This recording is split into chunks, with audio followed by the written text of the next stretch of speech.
केयूश, हमने क्यों ही खरीदा आपके लिए बाइक?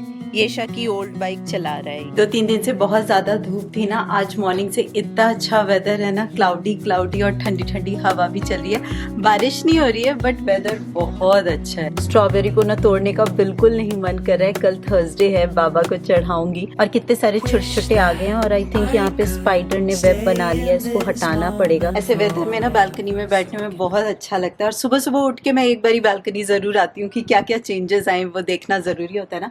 अभी सुबह नहीं, अभी तो आफ्टरनून हो गया है। येशा को लाने का टाइम भी हो गया है।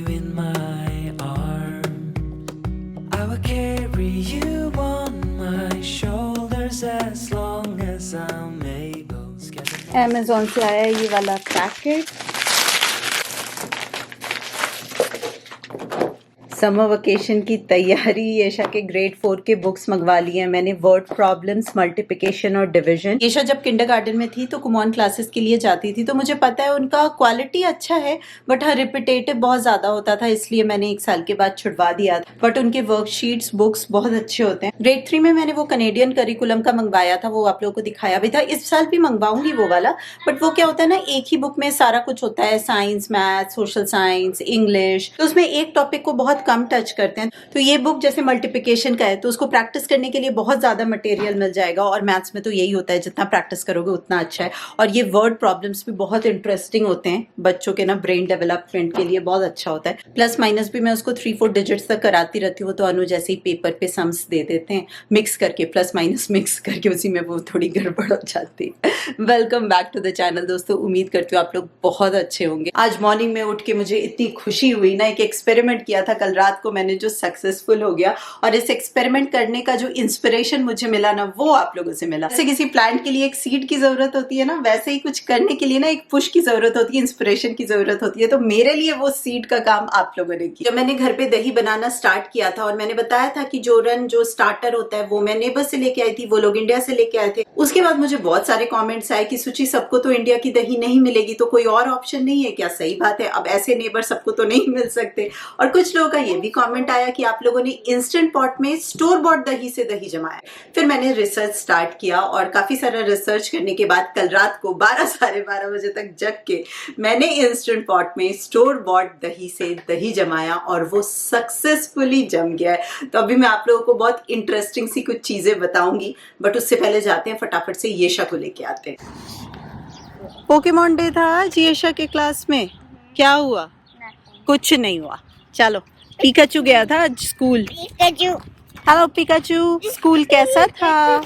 मम्मा ने तो देखा ही नहीं है स्कूल अभी तक। अच्छा था? अरे बाप रे, पिकाचू बोलता है अच्छा। सो येशा 2 more days, और फिर आपकी छुट्टी शुरू और मेरी डबल ड्यूटी स्टार्ट। बच्चों का लंच हो चुका है, टीवी टाइम चल रहा है उनका। तो मैं आप लोग को बता दूं मैंने दही कैसे जमाए। सबसे इम्पॉर्टेंट बात कि दही कौन सी लेनी है। तो जब भी आप शॉप पे जाओगे ना, तो इंडियन वाली दही काफ़ी जगह पे मिल जाती है, सुपर स्टोर में मिलती है, सेवन फूड में मिलती है, नानक का काफ़ी फेमस है, और कॉस्को में ग्रीक योगर्ट मिलता है। तो आपको ना इंग्रेडिएंट में चेक करना है, उसमें लिखा होना चाहिए एक्टिव बैक्टीरियल कल्चर। इसमें और इसमें यही फर्क है। जो कॉस्को वाला ग्रीक योगर्ट है उसमें आप देखो यहाँ पे लिखा हुआ है एक्टिव बैक्टीरियल कल्चर, और ये जो नानक वाली दही है इसमें बैक्टीरियल कल्चर तो लिखा हुआ है लेकिन एक्टिव नहीं है वो, क्योंकि एक्टिव नहीं लिखा हुआ है, सिर्फ बैक्टीरियल कल्चर लिखा हुआ है। मैंने यही वाला ग्रीक योगर्ट यूज किया है। मैंने बहुत सारे वीडियोस देखे और उसमें सब ने थर्मोमीटर यूज किया था टेम्परेचर पता करने के लिए, बट मैंने तो अपना देसी जुगाड़ ही लगाया। जैसे नॉर्मल दही जमाने के लिए हम सबसे पहले दूध को पूरी तरह से उबाल लेते हैं, तो जैसे ही वो उबल गया उसको नॉर्मली रख दो ठंडा होने के लिए। 1 घंटे में जो टेम्परेचर हमें चाहिए उस पर आ जाएगा। तो बेसिकली आप पैन को होल्ड करके देखो, अगर आप होल्ड कर सकते हो, आपके हाथ को नहीं लग रही है, या फिर थोड़ा सा ड्रॉप अपने यहाँ पे डाल के देखो, अगर आप वो गर्माहट सहन कर पा रहे हो तो दूध का टेम्परेचर बिल्कुल परफेक्ट है, हमें उतना ही चाहिए। मैंने ऐसे ही करा है, कोई थर्मोमीटर यूज नहीं किया, अपना देसी जुगाड़। आप चाहो तो दूध को इंस्टेंट पॉट में ही बॉईल कर लो, बॉईल का भी ऑप्शन आता है। 25-26 मिनट्स तक बॉईल करोगे ना तो वो टेम्परेचर मिल जाएगा आपको। या फिर नॉर्मल गैस पे भी जिस तरह से पूरा दूध को अच्छे से उबालते हैं ना, वैसे उबाल लो। मैंने गैस में उबाल लिया था। मैंने इंस्टेंट पॉट में 1/2 गैलन दूध लिया था, तो 1/2 गैलन के लिए 2 चम्मच दही चाहिए हमें। तो जैसे ही नॉर्मल टेम्परेचर पे आ गया, मैंने कटोरी में थोड़ा सा दूध लिया और उसमें 2 चम्मच दही को अच्छे से मिक्स कर दिया और फिर इस दूध को पूरे दूध में ऐड करके अच्छे से मिक्स करके इसको इंस्टेंट पॉट में डाला।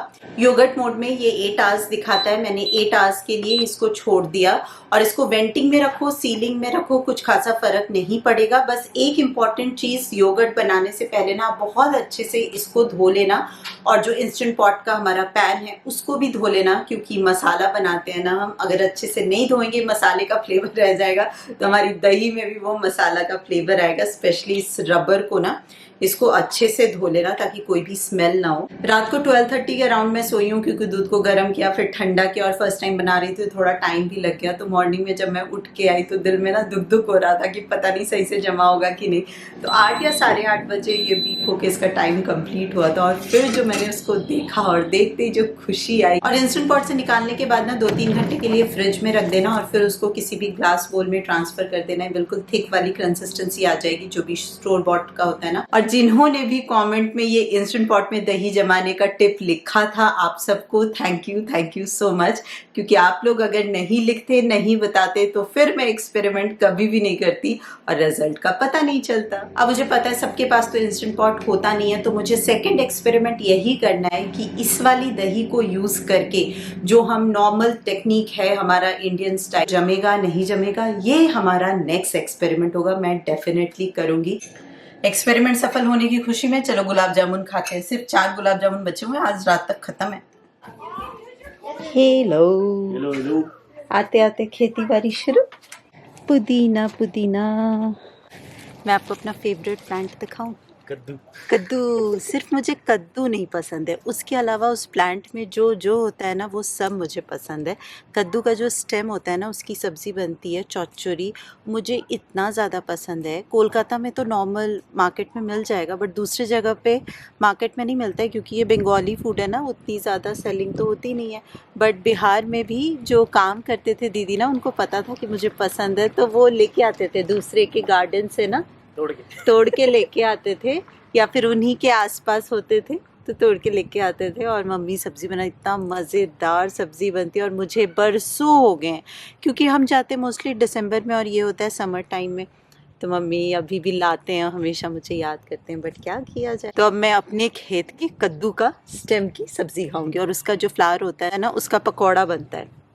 और आज मुझे मम्मी ने कद्दू के पत्ते की चटनी बताई है, मतलब उसका एक एक चीज़ हम यूज़ कर लेंगे। चाहे कद्दू मैं अपने लिए न खाऊं, बट उस पौधे का हर कुछ मैं यूज़ करने वाली हूँ। बड़ी खुशी हो रही है मुझे कद्दू का पौधा देख के। एवरीडे मैं आती हूँ, देखती हूँ और सपने बुनती हूँ कि किस दिन मैं चौचुरी बनाऊंगी। और बेचारा कद्दू का बेल सोचता होगा भाई ये मुझे खा जाएगी।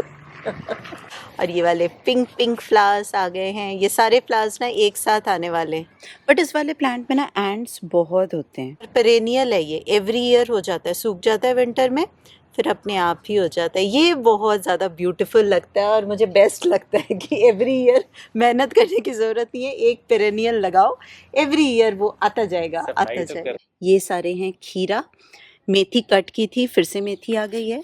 और अनुज ने फिर से सरसों के सीड बो दिए थे, 1 वीक हुआ है और देखो निकलना स्टार्ट हो गए हैं। और पुदीना तो भरपूर है। ये रहे अनियंस और ग्रीन अनियंस, इसमें भी ना फ्लावर्स आना स्टार्ट हो गए। हमारे खेत के प्याज, पुदीना और बाजार के धनिया की चटनी। धनिया नहीं होगा, धनिया नहीं होगा, आंटी जी ने लगाया तो है। Let's see. खेत बोलने में मुझे बड़ा मजा आता है, छोटा सा है, बट मुझे वो गार्डन बोलने में उतनी खुशी नहीं होती जितना खेत बोलने में मजा आता है। तो लगता है कि क्या खेती बाड़ी कर रहे हैं। डिनर की प्रिपरेशन करके रखी है, आलू गोभी, मशरूम, बीन्स, गाजर।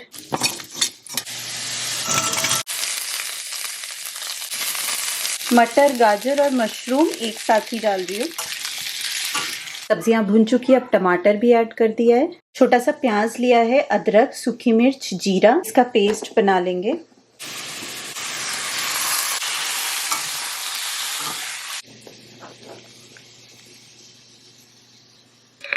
सब्जी भुन चुकी है, अब काजू और चार मगज का पेस्ट ऐड कर रही हूँ।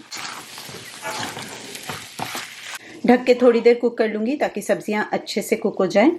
सब्जी तो बनी चुकी थी, बस धनिया डालना बाकी है। धनिया ना लाइक आप कितने भी तैयार हो जाओ, फुल ऑन मेकअप कर लो और फेस पे अगर स्माइल नहीं है ना तो अच्छा नहीं लगेगा। तो सब्जी कितनी भी टेस्टी हो, ऊपर से अगर धनिया ना हो ना तो कुछ तो मिसिंग लगता है।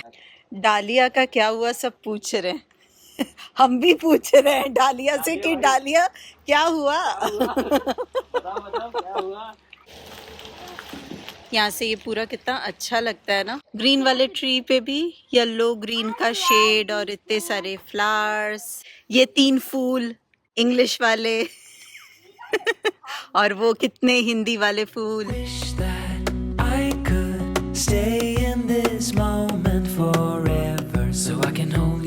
बहुत टाइम हो गया वॉक पे गए हुए, पार्क में गए हुए इनफैक्ट। तो जा रहे हैं आज हम पार्क। फूलों के साथ फोटो खिंचानी पड़ेगी, एक इंस्टाग्राम की फोटो। हाँ, बहुत अच्छे लग रहे हैं, पिक्चर भी तो बहुत अच्छे लग रहे हैं। बहुत अच्छे थे। थोड़ी देर इवनिंग में वॉक कर लो ना, अच्छा सा लगता है। डिनर के लिए पेट में जगह बन जाती है। नहीं तो लंच के बाद तो वही होता है ना, ज़्यादा फिजिकल एक्टिविटी तो होती नहीं है। लंच के बाद मैं बैठ के ब्लॉग एडिट करती हूँ, फिर बस खाना बनाया, इतना ही होता है। I will carry you on my shoulders as long as I'm able. Scare the monsters under your bed. Deep and abiding, liking for you is all I need. Until my heart gives in, I will do everything I can for you.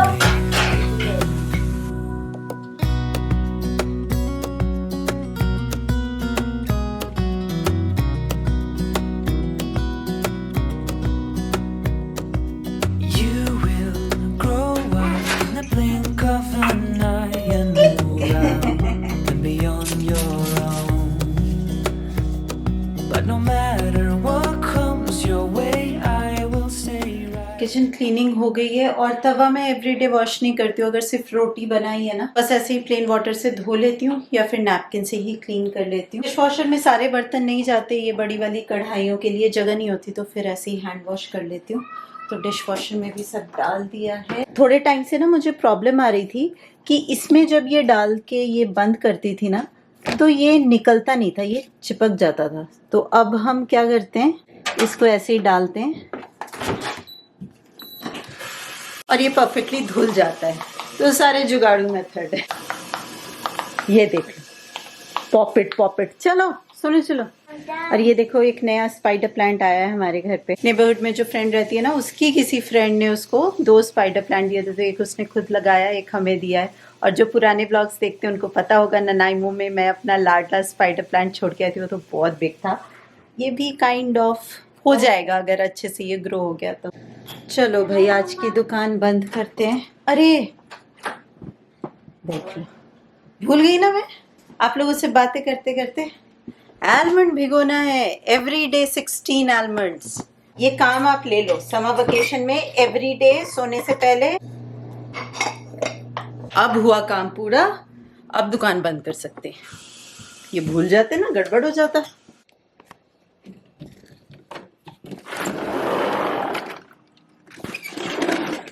Good morning दोस्तों, अगले दिन की सुबह। अभी अभी नींबू पानी finish किया है और मॉर्निंग में उठ के बालकनी में आना इतना अच्छा लगता है ना। लास्ट व्लॉग में जो मैंने रिडल पूछा था उसका आंसर है स्पंज।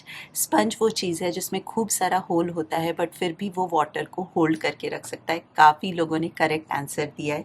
आई थिंक मैंने हिंट कुछ ज़्यादा ही दे दिया था, उससे समझ में आ गया, बट मज़ा आ रहा है मुझे। आई एम श्योर आप लोगों को भी मज़ा आ रहा होगा।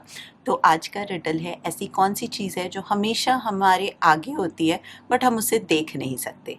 ऐसी कौन सी चीज़ है जो हमेशा हमसे आगे होती है बट उसे हम देख नहीं सकते। जल्दी जल्दी कमेंट करो और बताओ। तो चलिए मैं आपसे मिलूंगी बहुत जल्दी, तब तक आप अपना खूब सारा ध्यान रखिए, खुश रहिए, keep smiling and as always keep making lots of good memories.